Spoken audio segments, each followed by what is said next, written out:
मैं doctor Vidyaratan MSc PhD और मैं एक canine breeder as well as canine speciality जज on the panel of KCI। आज दोस्तों हम बात करेंगे पार्वो वायरस, जो बहुत ही डेंजरस डिजीज़ है जिससे ज़्यादातर ब्रीडर काफ़ी परेशान हैं और इसका प्रिवेंशन, क्योर और कैसे इससे बचना है। पहले हम पार्वो वायरस के बारे में बात करते हैं। जैसे भी जितने भी ब्रीडर्स जो पुरानी ब्रीडिंग कर रहे थे, अगर हम हिस्ट्री उठाते हैं तो कहीं ना कहीं जिन ब्रीडरों ने ब्रीडिंग बंद करी है वो पार्वो वायरस से ग्रस्त होने के बाद ही बंद करी है। मतलब वो लोग पार्वो वायरस से परेशान हो गए हैं तो उन्होंने ये ब्रीडिंग का काम बंद किया है। जैसे कोई भी डॉग या बिच जब बच्चे देती है, जब तक बच्चे 20-25 दिन के होते हैं और माँ का दूध पीते रहते हैं जिसमें कोलोस्ट्रम आता रहता है, जब तक कोई डिजीज़ नहीं होती। अगर उसी कमरे में हमने ब्रीडिंग करीब 10 साल से कर रहे हैं, मतलब 3 से 5 साल के अंदर कोई भी डिजीज़ किसी भी नए कैनल में भी आ सकती है। और जो एक बार अगर पार्वो वायरस कैनल के अंदर आ जाती है, उस रूम में जब भी लीटर हम लेंगे तो हर बार वो पार्वो हमें परेशान करेगा। पार्वो उन बच्चों में होगा ही होगा, चाहे हम वैक्सीनेशन कर लें, चाहे हम कुछ भी कर लें। तो इसके लिए क्या करना है और कैसे हमें प्रिवेंट करना है। पहले तो वैक्सीनेशन का शेड्यूल क्या होना चाहिए जिससे ब्रीडर्स के यहाँ पार्वो वायरस ना हो। जैसे बच्चे करीब 1 महीने के हो जाते हैं तो उससे 20 दिन पे हम लोग उसको डीवॉर्म करें प्रॉपर, जैसे नीमोसिड से, और फिर 1 महीने पे करें और 1 महीने पे ही हम पपी DP देंगे। Puppy DP means parvo virus and distemper. ये पार्वो वायरस डिस्टेंपर की जो वैक्सीन आती है, ये MSD या इंटरवैट, मतलब इंटरवैट का ही नाम अब MSD हो गया है, तो ये MSD कंपनी की परचेज़ करें। ये मतलब काफ़ी बढ़िया है और बहुत ही बढ़िया काम करती है। इसके बाद कम चांसेस होते हैं कि पार्वो आए। और जो उसकी बूस्टर डोज़ है, बूस्ट करने के लिए जो हम सेकेंड बूस्टर डोज देते हैं, तो वो 2 हफ्ते बाद रिपीट होनी चाहिए, यानी कि 15 दिन पे रिपीट होनी चाहिए। जैसा कि कुछ लोग पूछ रहे हैं कि हम पहली वैक्सीन देने के बाद जब हम दूसरी वैक्सीन देते हैं वो पार्वो आ जाता है।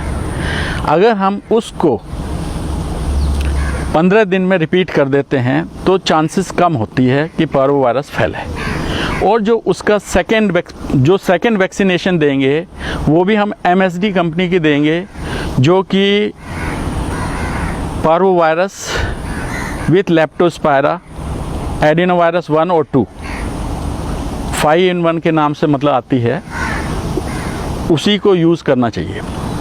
उस सेकेंड के बाद अगर हम थर्ड बूस्टर डोज देते हैं तो वो 21 डेज़ पे रिपीट करनी है। और ये हमें करीब 3 से 5 बार रिपीट करनी है, depend upon the number of pups. मतलब अगर आपके पास कई लीटर हैं तो 5 डोज ज़रूरी हैं। पहला 15 दिन में, दूसरा 21 दिन में, तीसरा 21 दिन में, चौथा 21 दिन में और 5वां जो डोज़ है वो 28 दिन में हम रिपीट कर सकते हैं। फिर हमारी चांसेस पार्वो वायरस होने की कम हो जाती है और ना ही डिस्टेंपर होने की चांसेस होते हैं। अब प्रिवेंशन कैसे करना है पार्वो वायरस का। पार्वो वायरस जैसे कि आपने प्रिवेंशन के लिए हम डेली अपने रूम को हाइपो ब्लीच का एक करीब 5% का सोल्यूशन बनाकर, ब्लीचिंग पाउडर का 5% का सोल्यूशन बनाकर 1 लीटर में 5 ग्राम डालकर उस सोल्यूशन को 1 दिन तक रखेंगे और नेक्स्ट डे हम उसको यूज़ कर सकते हैं। जो फर्श है उसके ऊपर धोने के बाद उसको फर्श पे अप्लाई कर दीजिए और उसके बाद वाइपर लगा दीजिए हल्का सा पानी डाल के। तो ये एक डिसइंफेक्टेंट है, लेकिन इससे भी ज़्यादा इफ़ेक्टिव है डाईमिथाइल एमोनिया क्लोराइड और डाईमिथाइल बेंजाइल एमोनिया क्लोराइड।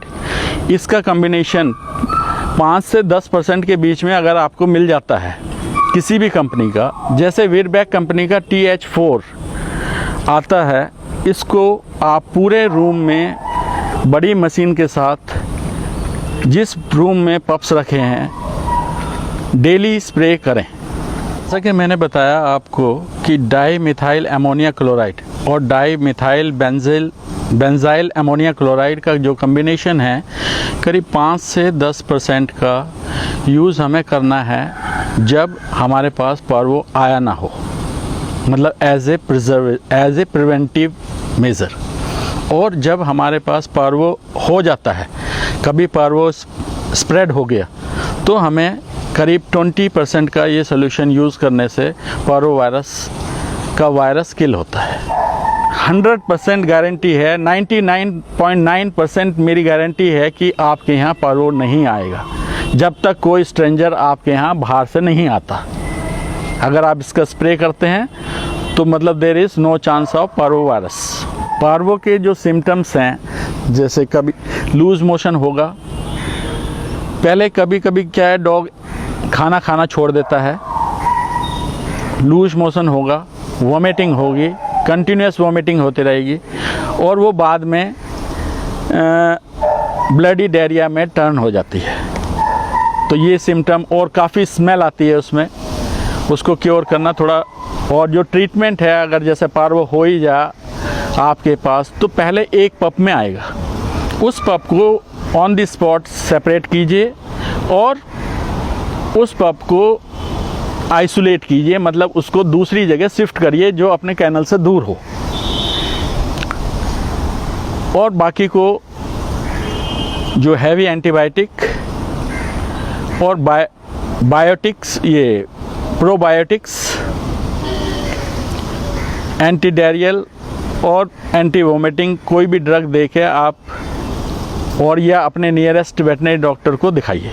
जैसा कि आप लोग जानते हैं कि अगर हम पार्वो के बाद इसको किसी भी वेटनरी डॉक्टर के पास ले जाते हैं, कुछ डॉक्टर्स, वेटनरी डॉक्टर सीरम से उसको ट्रीट कर रहे हैं, लेकिन सीरम से जो भी ट्रीटमेंट दिया जाता है वो इतना इफ़ेक्टिव नहीं है और कुत्ता चिल्लाने लगता है। हमने इसमें कोई ख़ास रिज़ल्ट नहीं मिले हैं, तो सीरम को तो अवॉइड ही करना चाहिए। सिंपली आपको उसका फ्लूइड मेंटेन करना है और वो वोमिटिंग ना करे और डायरिया ना करे, इस चीज़ों को कंट्रोल करना है, तो आप अपने डॉग्स को सेफ रख सकते हो। जैसे कभी कभी क्या है, नॉर्मल बैक्टीरियल इन्फेक्शन हो जाता है, जब हम कमरे को प्रॉपर क्लीन नहीं करेंगे डेली, तो बैक्टीरियल इन्फेक्शन के चांस होते हैं।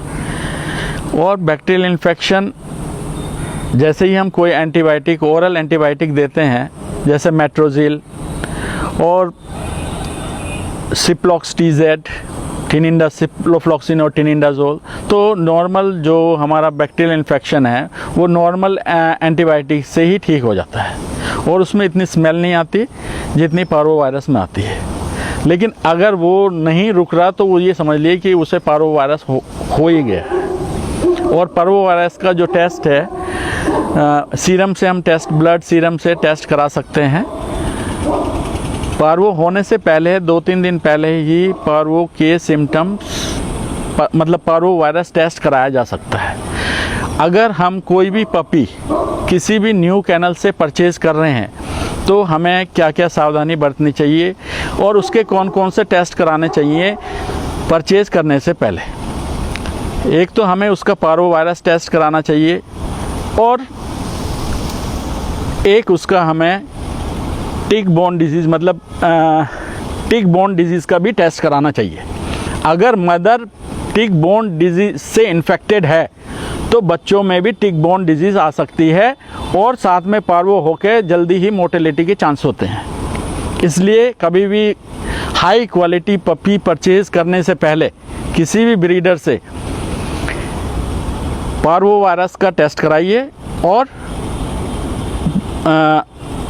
एक टिक बोर्न डिजीज़ का टेस्ट कराना है। ब्लड प्रोटोजोआ टेस्ट, ये 2 टेस्ट आप कराएंगे तो आपके पास आने के बाद वो डॉग इन्फेक्टेड नहीं होगा। और अपने डॉग को अगर नए ओनर को देते हैं तो उसे बताइए कि उसे मिल्क अवॉइड करे, दूध ना दें, क्योंकि दूध में लैक्टोज होता है, कुत्ता लैक्टोज ब्रेक डाउन नहीं कर पाता, उससे भी लूज मोशन होते हैं, वो बैक्टीरियल हो सकते हैं। Thank you for listening.